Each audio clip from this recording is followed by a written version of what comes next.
Hello friends, good morning. कशा आहात तुम्ही? तर आज रातची शाळा आहे सकाळून, कारण त्याची दुपारून शाळा असते. पण आज सकाळी आहे, तर थोडासा कंटाळा येतो सकाळी लवकर उठायला त्याला. पण मग उठतो तो आणि आवरलं त्याने सगळं त्याचं. त्यानंतर टिफिन वगैरे मी त्याचा पॅक करून दिला आणि सकाळी सकाळी ना चहा घेतल्याशिवाय तर अजिबात बरं वाटत नाही, कारण आता खूप थंडी पडायला लागली.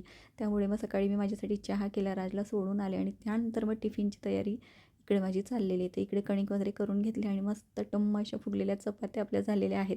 टिफिनची भाजी पण एका बाजूला होती आणि एका बाजूला थोडासा भात लावला आहे मी त्यांच्यासाठी. त्यानंतर मला खूप दिवसांपासून ना इकडे भाजी खायची होती झिंग्याची. तर बरेच जणं सुकट म्हणतात.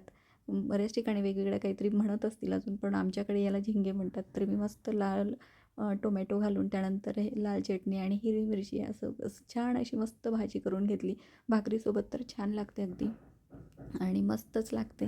तर या ठिकाणी बघा, आता बघू शकताय तुम्ही, भाजी आपली रेडी झालेली आहे आणि टिफिन पण पॅक करून रेडी झालेला आहे. तर मिनी ब्लॉग असेच बघत राहत जा आणि तुम्हाला जर का माझे ब्लॉग आवडत असतील तर चॅनलला लाईक, शेअर आणि सबस्क्राईब करायला अजिबात विसरत जाऊ नका फ्रेंड्स. भेटूया पुढच्या व्हिडिओत. तोपर्यंत बाय.